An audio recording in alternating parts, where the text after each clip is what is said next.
Պարոն Սաֆարյան, Սահմանադրական դատարանը մերժեց 7 ընդդիմադիր ուժերի դիմումները, ընտրությունները անվավեր ճանաչելու, նոր ընտրություններ անցկացնելու կամ վերաքվեարկություն նշանակելու հետ կապված, սա ինչպես եք մեկնաբանում։ Ամեն ինչ իր ժամանակին եւ ուրեմն տրամաբանության շրջանակներում տեղի ունեցավ Սահմանադրական դատարանի որոշումը վճիռը համար չգիտեմ,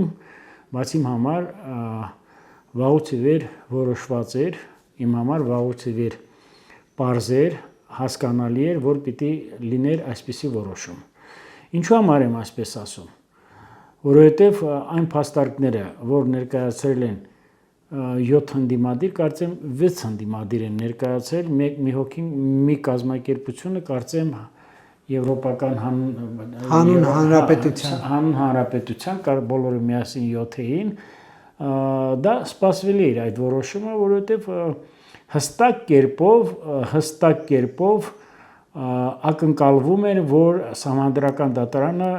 որոշում էր ընդունելու ելնելով սահմանադրական նորմից, ելնելով սահմանադրության օրենքներից, ելնելով մեր պետականության շարունակական զարգացումից եւ հատկապես մերժելու էր այն մոտեցումները, որոնք ներկայացրել են այդ ուժերի իր հավաջորդները, ասեմ, կամ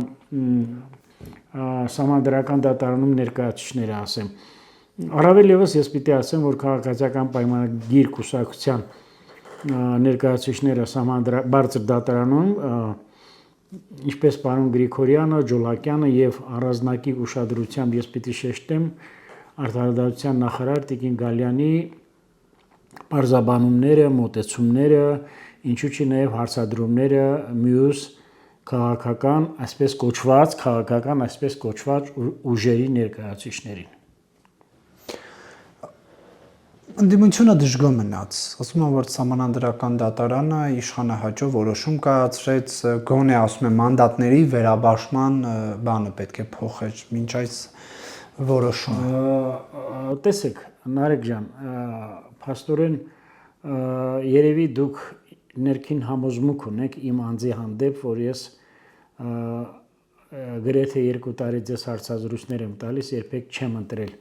շողոքորթելու, փաստերից խույս տալու, ձեր սուր հարցադրումներից խուսափելու ճանապարհը։ 1989 թվականից առ այսօր մասնակցում եմ Հայաստանի Հանրապետությունում տեղի ունեցող համապետական եւ նախկինում Գերագույն խորհրդի, այնուհետև Ազգային ժողովի ընտրություններին։ Եթե 1991 թվականին Լևոն Տեր-Պետրոսյանը նախագահ ընտրվեց ձայների ջախջախիչ մեծամասնությամբ, որը տեղի է ունեցել ժողովրդի կամ արտահայտության մեր ընտրողների արդար քվեների արդյունքում, այնուհետև նույնը չեմ կարող ասել 1995, 1996, 98, 99 եւ շարունակամ մինչեւ 2017 թվականը, 18 թվականը։ Բոլորս գիտենք ինչով է եղել զբաղված եւ կենտրոնական ընտրական հանձնաժողովը եւ քաղաքական ուժերը։ Լցոնումներ, մարդկանց առևանգումներ, քվեատուփեր գողանալ, նույնիսկ խցիկների մոտ կաշառք բաժանել, նույնիսկ սահմանադրական կեղծ որոշումներ, այլևս չեմ խոսում 2003 թվականին Ռոբերտ Քոչարյանի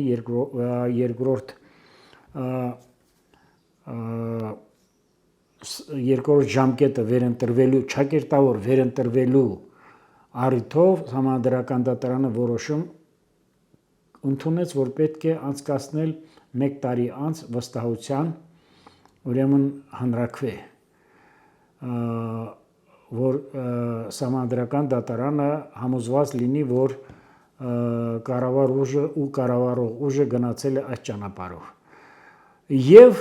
այն ինչ որ մեր երկրում տեղի ունեցավ 2018 թվականի հեղափոխությունից առ այսօր, 2021 թվականի հունիսի 20-ի եւ 2026 թվականի հունիսի 7-ի համապետական ընտրությունները ժողովրդավարության հենքի վրա, ժողովրդավարության ոգուն ու տարին համապատասխան Սահմանադրական բոլոր նորմերը պահպանելով կենտրոնական տրական հանձնաժողովի ուրեմն գործառույթի շրջանակներում եւ հանձնաժողովի ընդունած կանոնակարգին համաձայն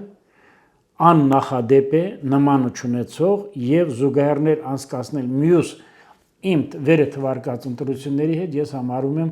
ուղղակի չեմ ուզում երկար շարունակեմ ես համարում եմ անբարոյականություն մեր հարցազրույցի ձևաչափը դուք եք համոզված որ թույլ չի տա ծավալվեմ այդ ուղղությամբ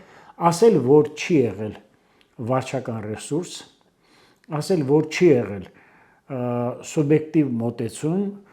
ես երբեք դա թույլ չեմ տա ասեմ որովհետեւ եղել է որոշակի իշխանությունն է վարչական ռեսուրս ինչպես է չարաշահել ես պիտի ասեմ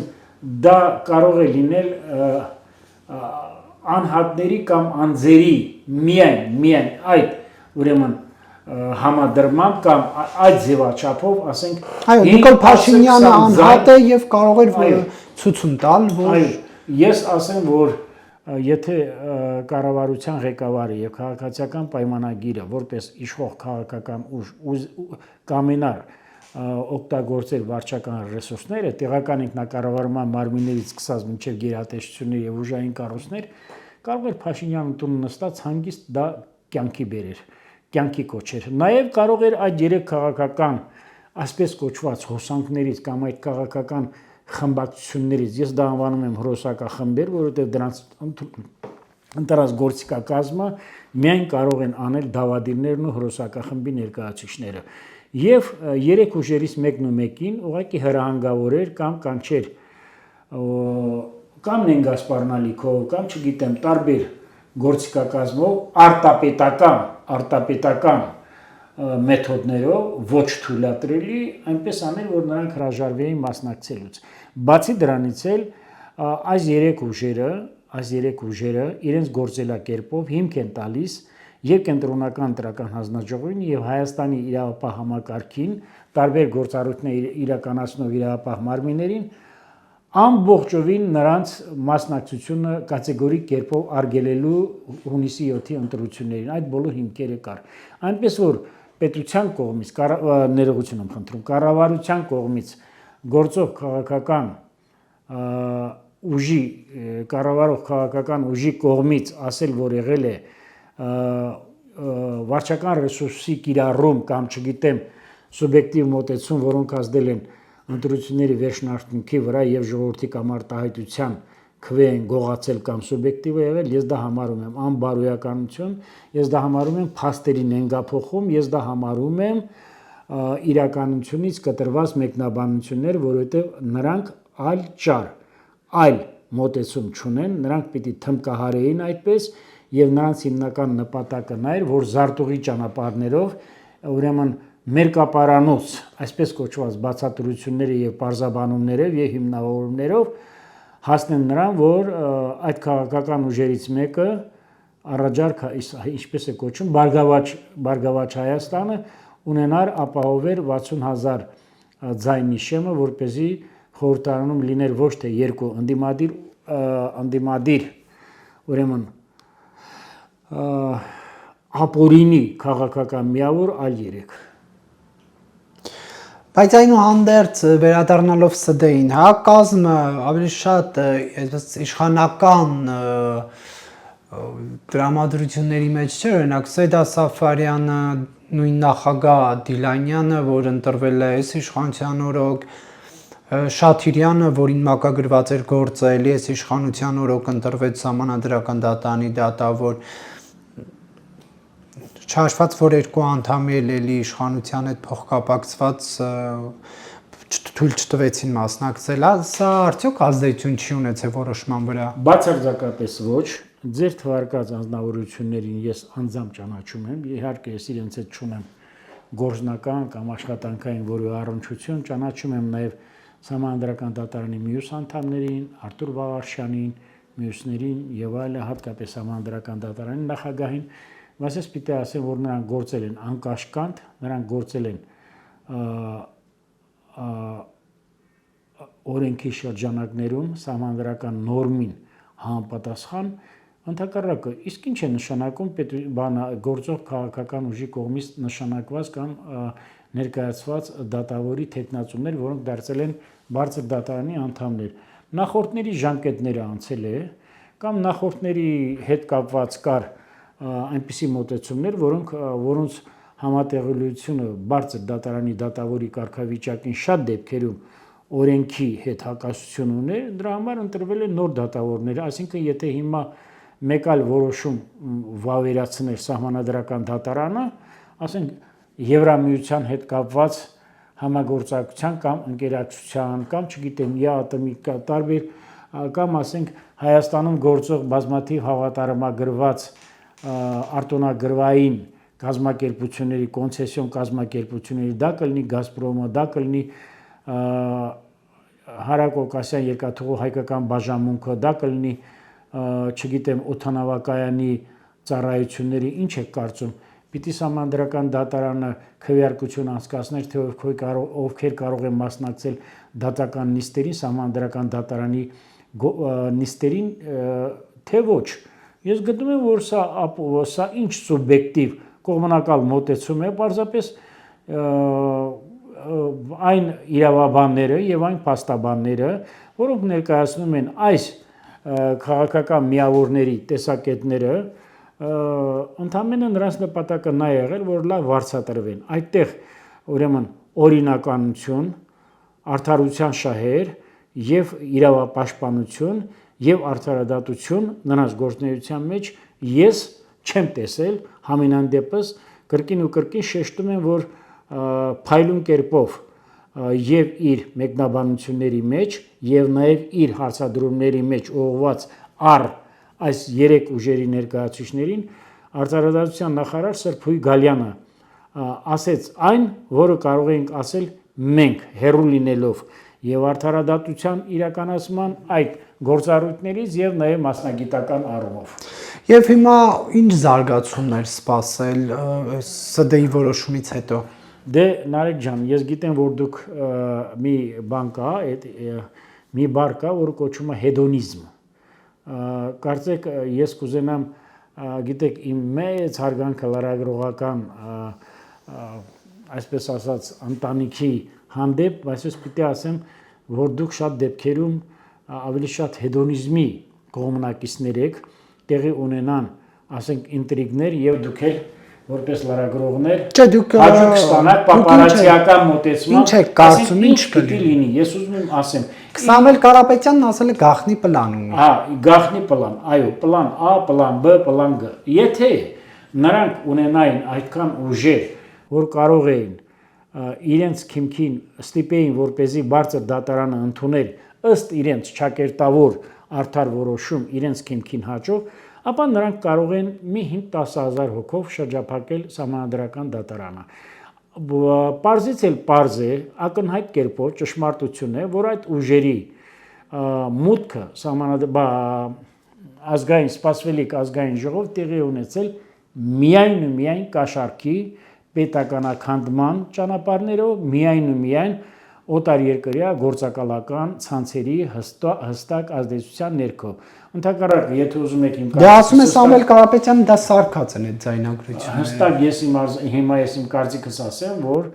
Ռուսաստանի Դաշնությունը, Ռուսաստանի Դաշնության քաղաքական ղեկավարությունը դեսանտ իջացրեց ապագա Հայաստանի Հանրապետության ապագա ազգային ժողովում եւ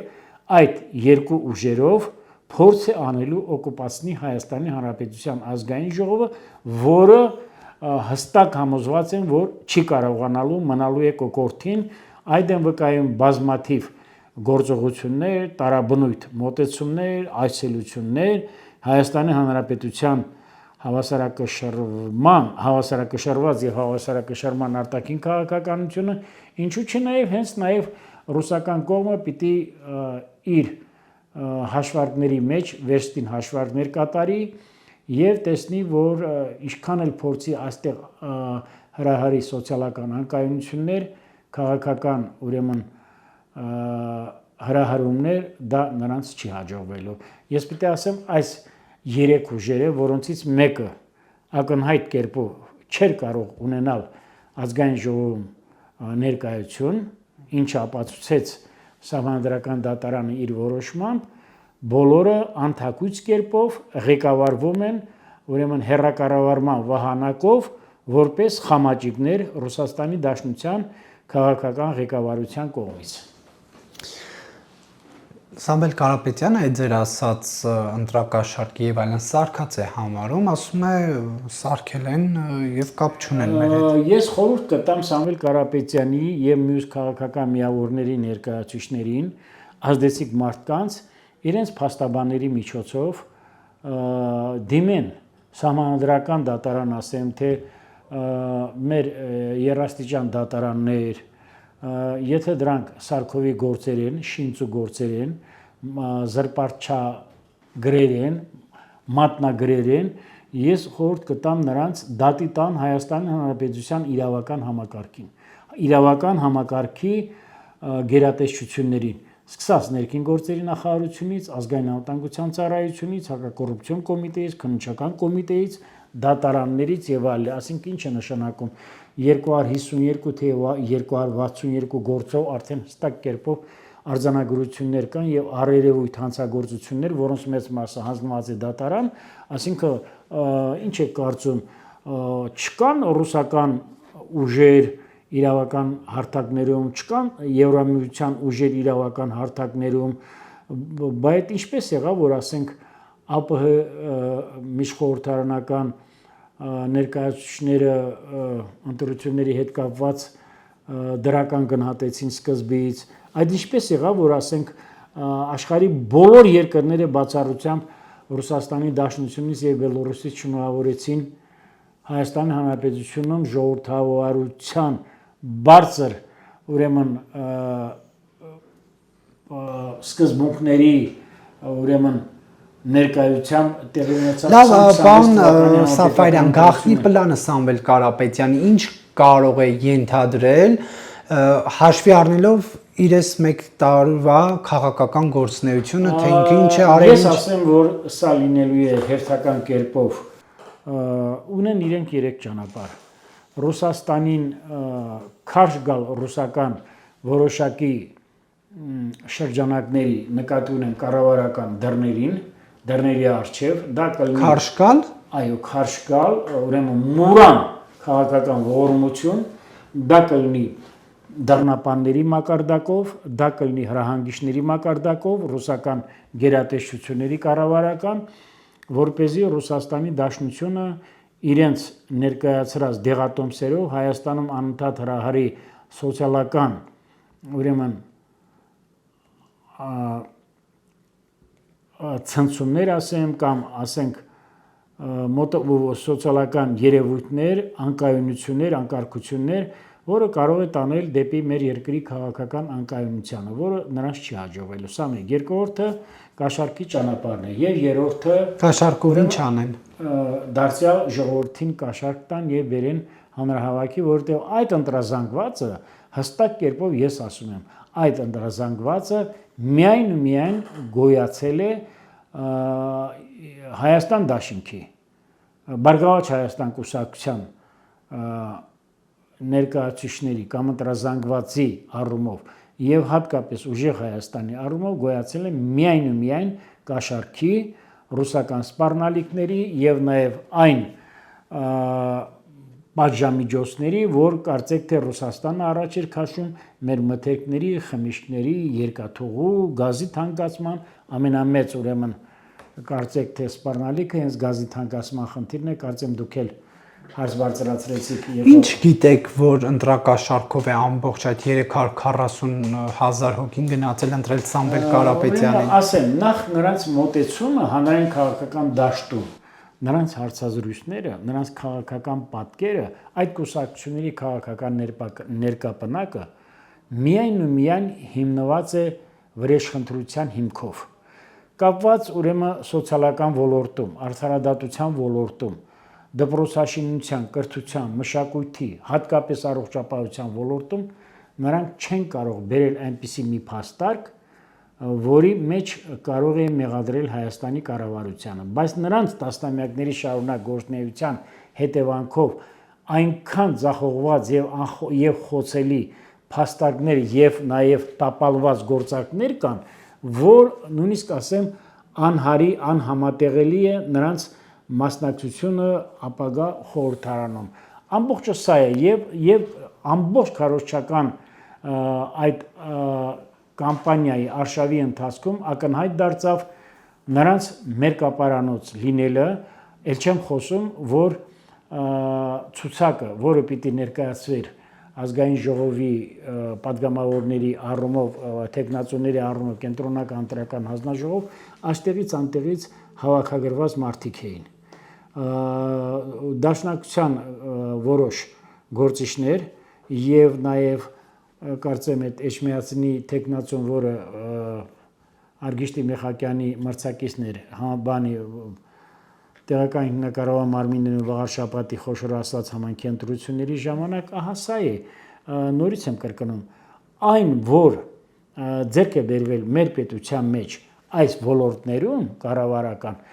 երբեք նրանց համար դա չէր կարող հասանել լինել, նրանք երբեք չէին կարող դրան հասնել, ունենալ այսպիսի արդյունք, որտեղ նրանց համար, նորից եմ կրկնում, պետությունը եղել է որպես գույք, նրանք էլ եղել են գույքի կառավարիչներ։ Առավել ևս ցույց է տալիս, որ արդեն տասնյակ միլիոնավոր դոլարների կոռումպացված եւ վատնում եւ ուրեմն պետությունից փոշիացում կամ ուրեմն պետությանը մեծ վնասներ հասցնել, հատկապես հեծերի, Արցախ հեծի հետ կապված եւ այլն։ Եվ կարծում եմ, որ սա դեռ շատ քիչ է, առնվազն 10 միլիարդական դեռևս Հրազդան ցեմենտի եւ Արադ ցեմենտին հատկացված Ռոբերտ Քոչարյանի իշխանության տարին այդ գումարները եւս փոշիացվել են, քանի որ այդ երկու կազմակերպությունները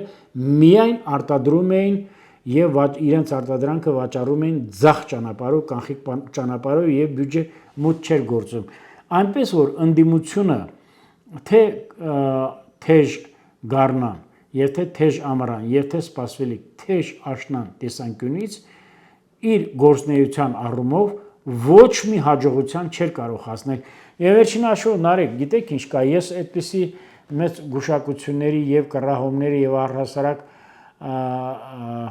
մարգարեական հակումներից եւ շնորհից զուրկ եմ, բայց իմ քաղաքական փորձառությունը, որը հիմնված է ճշգրիտ հաշվարկների եւ մեր նախորդ անցյալից դասերի հստակ կերպով սերտման եւ տիրապետման ճանապարհով թույլ է տալիս ասելու, որ նրանք այլևս այս երկրում անելիք չունեն։ Նրանք մեկը միշտ տապալված են։ Դուք նաև երրորդ տարբերակ էիք, հա, ասում Սամվել Կարապետյանի գաղտնի պլանի, դա որ երրորդ տարբերակը նա է, որ նրանք կարող են մեր երկրում հրահարել ուրեմն զանազան դավադիր, ոչ թույլատրելի,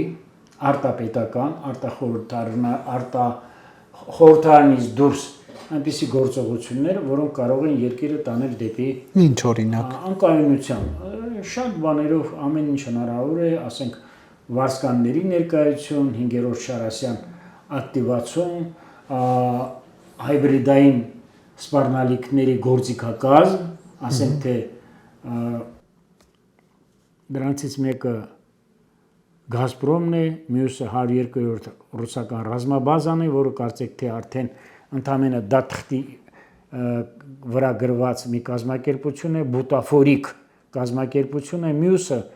զանազան միություններ, որոնցից մեկը մի երկուսը կառավարվում են Մոսկվայում ապաստան գտած մեր պաշտպանական գերատեսչության ներկայացուցիչների Արշակ Կարապետյանի, մյուսները քրեոլիգարխիկ ներկայացուցիչների ֆինանսավորմամբ, ինչպիսին եղավ Արման Թաթոյանի կուսակցության պարագայում, իսկ մյուսն էլ ասենք թե մեր երկրում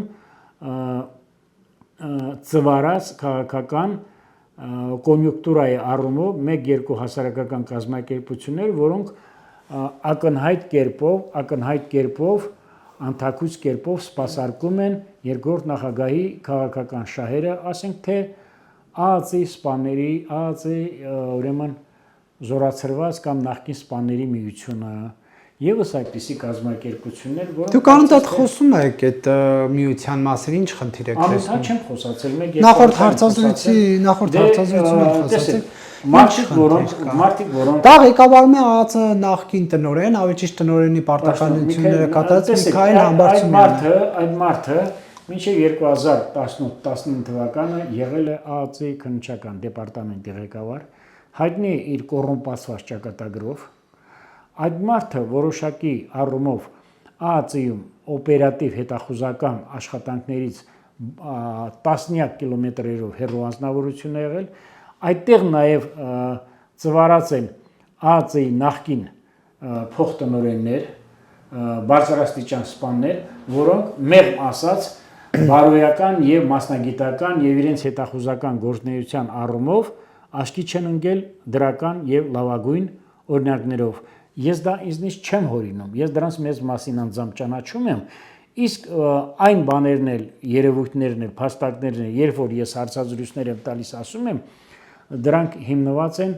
խորը վերլուծությունների եւ նաեւ այնպիսի մարդկանց հետ զրույցների ու վկայությունների հիման վրա, որ երբեք կասկած հարուցել չեն կարող։ Այսօր էլ պարզից էլ պարզ է, որ նրանք սպասարկում են քաղաքական այն ուժերի, մերժված քաղաքական այն ուժերի շահերը, որոնք ուզում են վրեժխնդիր լինել կառավարությունից, տեսեք, մի հասարակ բան եմ ասում, կարծեմ Հայաստան դաշինքի падգամավորներից մեկի հրաժարականի դեպքում մեկ ամիս թե երկու ամիս առաջ, երբ որ ազգային ժողովը պիտի արդեն ավարտեր իր լիազորությունները, մեկը հրաժարվեց եւ նրա փոխարեն ցուցակով, հերթական ցուցակով, ռոտացիոն սկզբունքով падգամավոր ընտրվեց ոստիկանության նախկին քննչական վարչության գլխավոր վարչության պետ գեներալ Համբարձումյանը։ Գիտեք, ինչպես կարելի է բարոյական այդպիսի արժեքների տիրապետելով ունենալ երկրին եւ իրավակարգին ճակերտավոր նվիրված նման արժեհամակարգ եւ անընդհատ խոսել քաղաքականությունից, անընդհատ ներկայացնել կառավարության այսպես կոչված ձախողված քաղաքականության ոլորտները, երբ որ այդ մարդը 2021 թվականին ասում էր Վազգեն Մանուկյանը պետք է լինի երկրի ղեկավար, այնուհետև ասում էր Վանեցյանը, այնուհետև ասում էր Ռոբերտ Քոչարյանը, այնուհետև թեքվեցին դեպի ուժեղ Հայաստան, այսինքն քաղաքական դաշտում մարդիկ են, որոնք չունեն արժեհամակարգ, որոնք չգիտեն ինչ է քաղաքականությունը, վերջին հաշվով լինի ընդդիմություն թե ընդդիմություն, թիմի խնդիրը քաղաքական գործչի կայանում է պետությանը եւ պետականությանը անբասիդ նվիրված լինելը։ Բարձրացնեն այնպիսի հարցեր քաղաքականության մեջ, քաղաքական ուժերի, որոնք խոցելի են հասարակության համար եւ ձախողված են։ Գիտեք, մի հայտնի ճշմարտություն կա, ասում է բանը, կան բաներ, որ չես կարող անել մինչև չսովորես։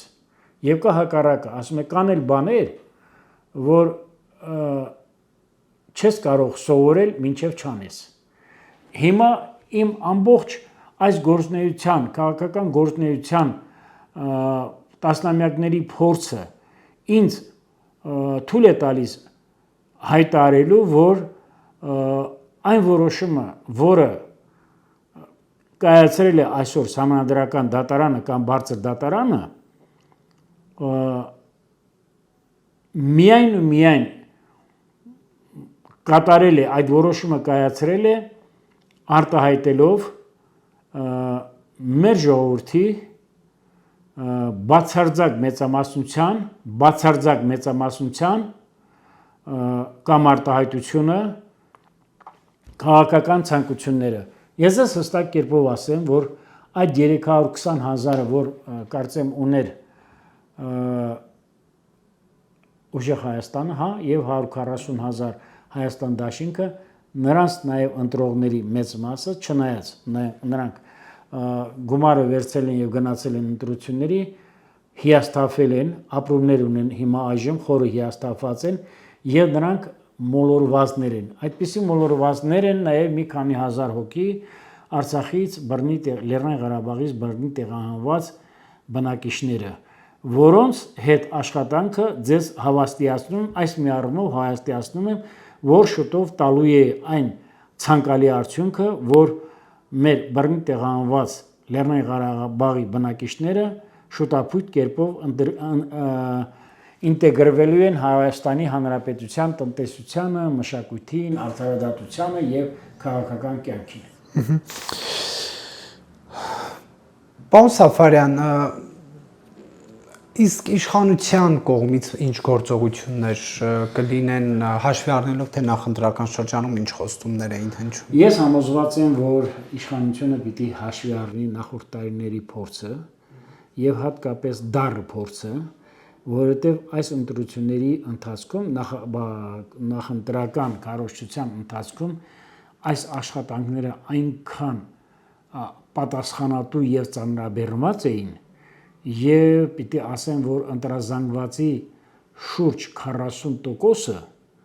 կարելի է ասել արդեն ոչ թե անվստահությամբ էր վերաբերվում,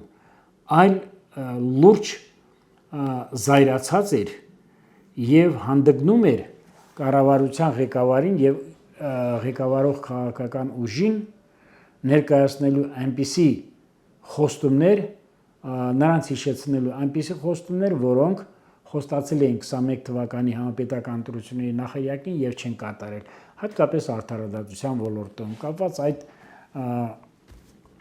երկրի թալանածներին, կապված երկրի ղեկավարներին, ուրեմն չարաբաստիկ կամ տխրահարչակ ղեկավարների, որոնք երկիրը հասցրել էին այդ օրին, որոնք տասնյակ միլիարդ դոլարներով թալանել են երկիրը վերենացել կանիբալիզմի հստակ իրականության, երկիրը դարձրել են առևանգումների, գողական Հիմա իշխանությունը ինչ է անելու, բազմաթիվ խոստումներ էր Նիկոլ Փաշինյանը, կներեք Նիկոլ Փաշինյանը աչու ձախ խոստումներ էր տալի, էս ենք վերցնելու, սա է պատժվելու, էս երկրից չեք կարենալու փախնեք եւ այլն։ Դա ուղղակի ասում էր այդ պահին ընտրողների համար ականջահաճո հայտարարություններ անում, թե այնուհանդերձ լուրջ գործընթացներ կլինեն։ Ասեմ, եթե Նիկոլ Փաշինյանը այդ հայտարարությունները անում է, ապա այդ հայտարարությունները ունեն բավականին լուրջ իրավական եւ բարոյական հիմնավորումներ։ Ցանկացած այդպիսի գործիչների պարագայում այդ քաղաքական միավորների, հանրային քաղաքական միավորների ներկայացուցիչների եւ ղեկավարների պարագայում, սկսած լրտեսությունից, սկսած բյուջեն թալանելուց, սկսած նստելուց, սկսած օտարերկրյա գործակալական ցանցի անդամներ լինելուց, այս սրանք անհիմն մեղադրանքներ չեն։ Եվ կարծում եմ, որ Նիկոլ Փաշինյանը պիտի խոստումներից անցնի կոնկրետ գործի։ Ինչ է կապնկալում։ Չանցնելու դեպքում ես ձեզ վստահաբար ասում եմ, եթե այս երկրում տեղի ունեցավ այլ սոցիալական ցնցումներ կամ անկայունություններ, առաջին պատասխան տվողները մենք ենք լինելով, որովհետև մենք ինքներս աջակցել ենք հունիսի 7-ին, որպեսզի իշխող քաղաքական ուժը ունենա ձայների բարձ մեծամասնություն։ Բայց ես ավելին ասեմ, ես կարծում եմ, որ իրավունքը, օրինականությունը, արդարադատությունը եւ նրանց կատարած հանցանքները ամբողջովին անհամատեղելի են եւ այդ քաղաքական ուժերի ներկայացուցիչները Դուք որ ասում եք մենք աջակցել ենք, այդ մենք ում նկատի ունեք։ Ես նկատի ունեմ հայ ժողովուրդը։ Բայց հայ ժողովրդից 720,000 հոգի է։ Նարեկ ջան, աշխարհում առաջադեմ ժողովրդավար երկրներում 70-75-80%-ով երբեք քաղաքական ուժերը չեն կազմում իշխանություն։ Այլ բան է, որ մեր երկրի պարագայում դեր խաղաց փողը, դեր խաղաց մեր ժողովրդի ուրեմն շատ դեպքերում նաև երախտամոռությունը, որտեղ ես ասում եմ, միայն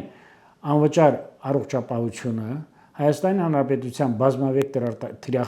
բազմաթիրախային արտաքին քաղաքականությունը, անվճար առողջապահությունը, թոշակների բարձրացումը եւ միայն վերելակների վերանորոգումն ու նոր վերելակների տեղադրումը բավական էր, որպեսզի մեր ժողովուրդը գնար կուրորեն առանց նայելու քվեաթերթիկը վերցներ, քվեարկեր քաղաքացիական պայմանագիր կուսակցության օգտին եւ մտցնել։ Դե կարող է վերելակը տեսել էին, ուզել են բան անեն, գնան քվեարկեն, բայց հետո ճանապարհին հիշել են տարածքային կորուստներն ու չեն քվեարկել։ Միանշանակ ձեր հետ համամիտ եմ, մեր երկրում տեղի ունեցած բոլոր գործընթացները, այդ թվում մեր ողբերգությունները, որոնք կապված են մեր տարածքային կորուստների հետ, պիտի սկզբից մինչև վերջ լինեն այդ բացատրություններն ու մեկնաբանությունները պիտի սկզբից մինչև վերջ լինեն թափանցիկ եւ հայելային։ Դուք ինչ եք կարծում եք մարդիկ կպատժվեն, ի վերջո արդար վճիրներ կկայացվեն Քոչարյանի հետ կապված, Սերժ Սարգսյանի, Ծառուկյանի, թե իրենք միշտ պետք են քաղաքական կյանքում դաշտում լինեն, ջրի երեսին լինեն, որ Նիկոլ Փաշինյանը միշտ բան ունենա խոսալու, որ ընտրվի։ Ես համոզված եմ, որ այդ մարդիկ պարտադիր կերպով ոչ թե պատժվելու են, ամեն դեպքում նրանց պատժաչափը կամ նրանց մեղսակցությունը կամ նրանց հանցավորությունը ապացուցում է միայն ու միայն դատարանի որոշմամբ։ Եվ ես կարծում եմ, որ մեր դատարանները անպայման գտնվելու են իրենց բարձրության վրա եւ հիշյալ անձնավորություններին արժանացնելու են համապատասխան արդար վճռի եւ պատժի։ Ես այստեղ մազաչափ անգամ չեմ կասկածում, որովհետեւ դա ես ասեմ, որ Նիկոլ Փաշինյանը չի որոշողը այդ մարդիկ պիտի պատժվեն թե չէ, գոյություն ունի դատարան, գոյություն ունի արդարադատություն։ Իմ պարագայում, եթե ուզում եք իմանալ իմ կարծիքը, որը մեկը միշտ հաստատուն է եւ երբեք փոփոխման ենթակա չի, այդ քաղաքական գործիչները, ճակերտավոր, տխրահարչակ գործիչները վաղուց ի վեր պիտի գտնվեին պատժախցերում։ Դա իմ խորին համոզմունքն է առանց դատարանի վճռի, որտեղ այն ինչ որ նրանք հասել են մեր ժողովրդի հանդեպ, նրանք ինչ որ կատարել են մեր ժողովրդին, այդ ամենը ցույց է տալիս ասելու, որ նրանք մեր ժողովրդի հանդեպ ունեցել են սադիստական վերաբերմունք, որ նրանց համար ժողովուրդ կամ քաղաքացին արժեք չունի հասարակության համար։ Տեսեք, ինչ է կատարվում հիմա մեր երկրում։ Եվրոպական կառույցների հետ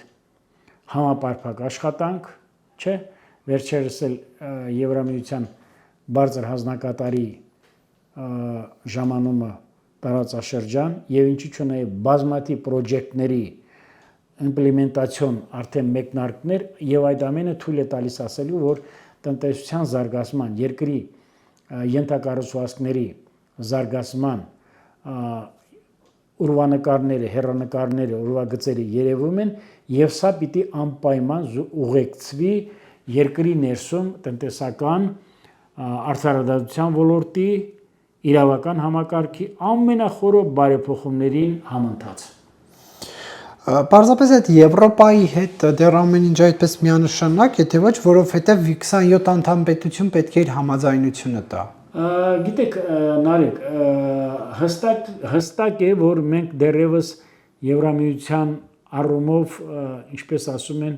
հազարավոր կիլոմետրերով ճանապարհ ունենք անցնելու, կամ ինչպես ասում են, դեռևս շատ հաց ու պանիր ունենք ուտելու։ Բայց գիտեք ինչ, նախ Եվրամիության բարձր հանձնակատարը Ուրսուլա ֆոն դեր Լայենը մինչև այդ նաև մյուս ներկայացուցիչը Հարավային Կովկասում ժամանեցին տարածաշրջան եւ ակնհայտ է, որ նրանց համար էլ տեսանելի է, որ ռուսական կառավարող շրջանակները, Ռուսաստանի Դաշնության ղեկավարությունը երբեք էլ իր դաշնակիցների եւ իր գործընկերների հետ չի ունեցել կամ չի ցանկացել վարի դիվանագիտական միջպետական հարաբերությունների առումով գործընկերային իրավահավասար հարաբերություններ եւ տեսել են, որ արդեն հատկապես մեր պարագայում Լեռնային Ղարաբաղի կորստից հետո եւ մեր 29743 կիլոմետրի շուրջ 250 կիլոմետր ադրբեջանական զորքերի մշտական վերահսկողության ներքո գտնվելը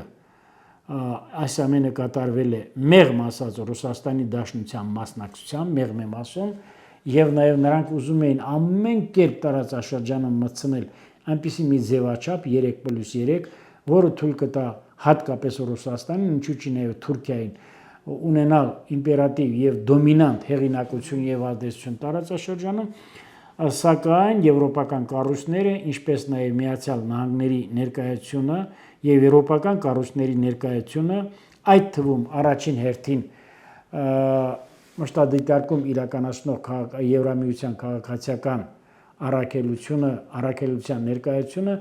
թույլ է տալիս մեզ ասելու, որ իհարկե շատ բաներ կան, ուղղություններ կան, բայց մթերքների հատկապես խմիչքների եւ ինչու՞ չի նաեւ Հայաստանում արտադրվող բազմաթիվ բարձրորակ ապրանքների, նաեւ արհեստական բանականության եւ innovation technology ինովացիոն տեխնիկայի բազմաթիվ ոլորտներ գտնվում են Միացյալ Նահանգների եւ Եվրամիության բարձր իշխանությունների, ինչու՞ չէ նաև տարբեր երկրների ուշադրության կենտրոնում։ Եվ դա ես պիտի ասեմ, որ Հայաստանի Հանրապետության արտաքին քաղաքականության դիվերսիֆիկացված եւ դիվերսիֆիկացման անդուլ եւ ջանադիր քաղաքականության շնորհիվ է եւ դրա արդյունքն է։ Մենք այստեղ տեսանք ֆոն դեր Լայենի հարցազրույցը, հատկապես ապրանքների սուբսիդավորման, ուրեմն գյուղացուն չվնասելու, նյութական առումով գյուղացու կողքը կանգնելու,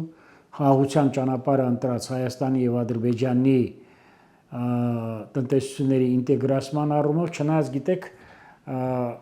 մի քիչ ոչ թե մի քիչ անթույլատրելի կողմնակալ մոտեցում դրսևորեց Եվրամիության բարձր ներկայացուցիչը Ադրբեջանում հայտարարելով, որ խաղաղության գործընթացը եւ ինտեգրացիոն այս ապաշրջափակման եւ առհասարակ լոջիստիկ խնդիրների առումով նախաձեռնությունը պատկանում է Ադրբեջանին, ես պիտի ասեմ 100%, 180% հակառակը, որովհետեւ առաջինը Հայաստանն է ձեռք մեկնել խաղաղության համար, այ առաջինը Հայաստանն է, նաեւ ունենալով սահմանների որոշակի ուրեմն լուրջ խնդիրներ, դժվարություններ, սահմանների ուրեմն կորուստներ, սահմանային կորուստներ տարածքների առումով Հայաստանը հաշվի առնելով այն ինտրիգները, այն ուրեմն հրահրումները, այն բազմաթիվ սանձարձակ մոտեցումները, որ դրսևորում են Ռուսաստանի Դաշնության տարբեր ներկայացուցչական գերատեսչություններ, դա կլինի ռազմաբազայի առումով, դա կլինի ուրեմն մնացած կառույցների առումով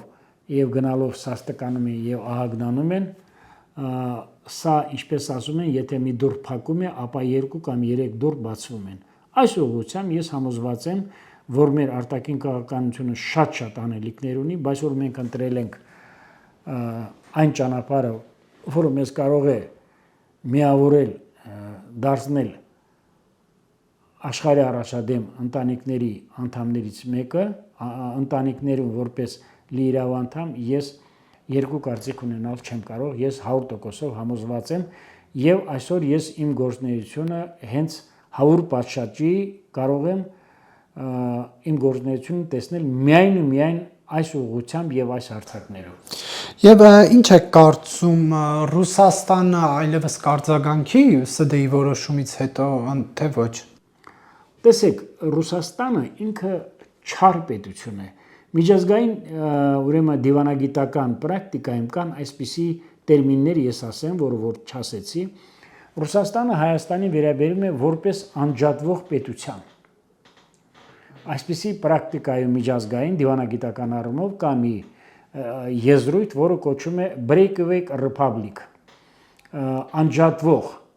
հեռացող պետություն, հանրապետություն։ Եվ նաև կա հակառակը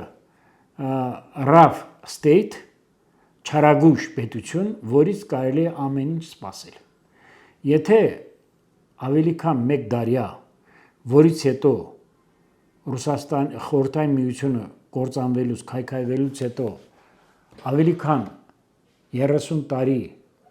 մի երկրի հետ, Ռուսաստանի Դաշնության հետ ունենում ես դաշնակցային, իրավահավասար գործընկերություններ, միջպետական առումով բարձր մակարդակի հարաբերություններ եւ կարող է դա լինել դաշույնի հարված թիկունքից եւ քո թշնամուն միլիարդավոր դոլարներով զենքի մատակարարման պայմանագիր կնքել, քո ինքնիշխան տարածքների կամ նույնիսկ ավելին ասեմ, չնայած հիմա սա չի ընդունվում, քո պատմական, պապական տարածքների վրա ուրեմն կատարել քաղաքական նենք առետուր միջպետական ուրեմն հարթակներում, ինչ է կարծում, այսպիսի գործընկերոջ ճակերտավոր հետ այլևս կարելի է գնալ հետագա համագործակցության։ Առավել եւս բոլորին էլ հայտնի է, որ 2013 թվականի սեպտեմբերին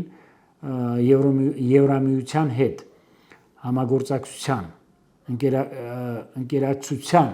ինչպես որ ասում են, ասոցիացիան համագծայնագիրը պատրաստել ստորագրելուն, սակայն գործող իշխանությունը եւ նրա ղեկավարը երրորդ նախագահը աճապարեցին սպառնալիքների տակ, քանի որ նրանք չունեին հասարակական վստահություն, հանրային վստահություն, նրանց իշխանությունների լեջիտիմ չէր եւ նրանք աճապարեցին գնալ Մոսկվա եւ տալ հավատարմության եւ ստրկության երթում, որպեսզի Հայաստանի վերաբերվի Ռուսաստանի Դաշնությունը որպես նահանգի, որպես ֆորպոստի։ Ահա այսպես ձևավորվեց Եվրազիական տնտեսական միությունը, գալով հապկին, պիտի ասեմ, որ այդ հապ կոչեցյալը ընդամենը թղթի մի կտոր է։ Իմիջիալոց ես ասեմ, Նարեկ ջան, որ եւ հապկը եւ ՆԱՏՕ-ն հայերեն երկուսն էլ կոչում են հապկ։ Մեկը կոչում է Հյուսիսատլանտյան պայմանագրի կազմակերպություն, հապավումը հապկ, մյուսն էլ կոչում է ուրեմն ՕԴԿԲ, որը կոչում է ուրեմն պայմանագրի կազմակերպություն, որի մեջ միավորված են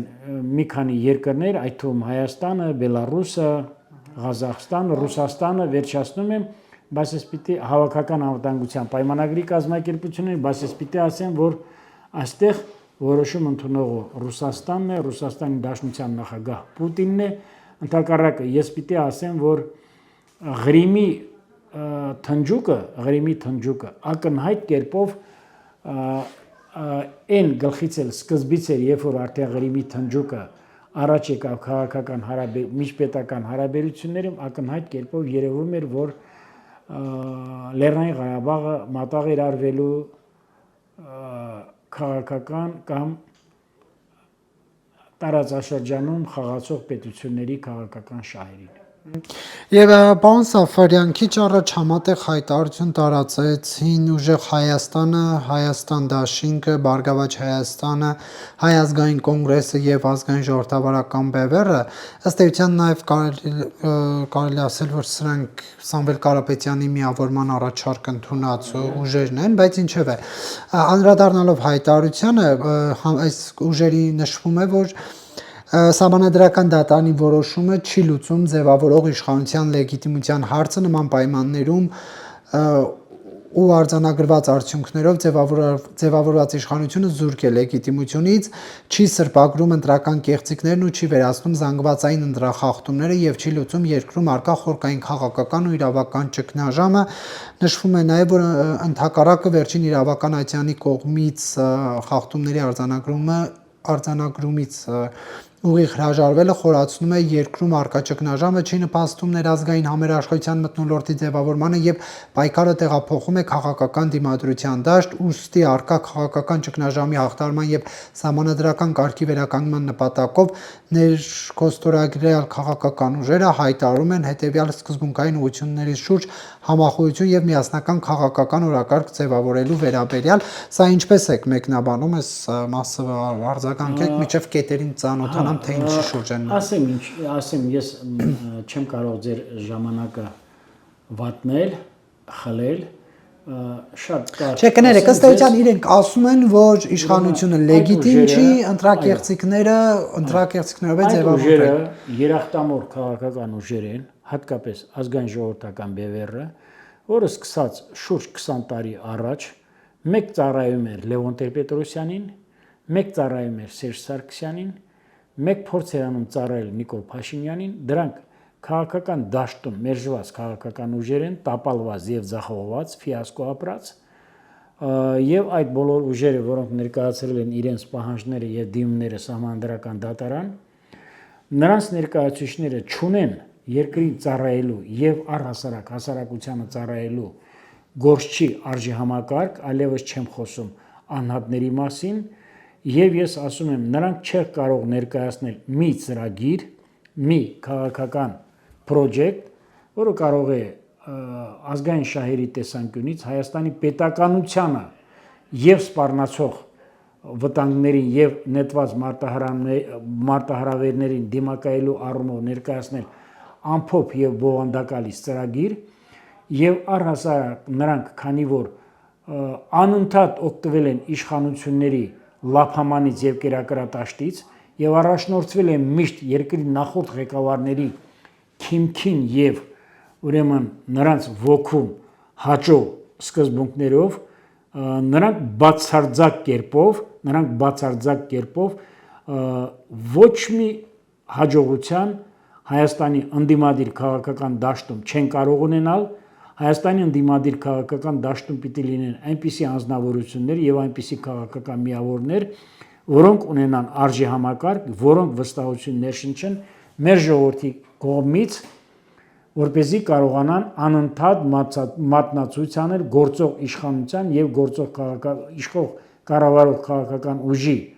գործնեությունը իշխանափոխություն են պահանջում, նրանք այդ ուժերը մերժված ուժեր են, այդ ուժերը դավադիր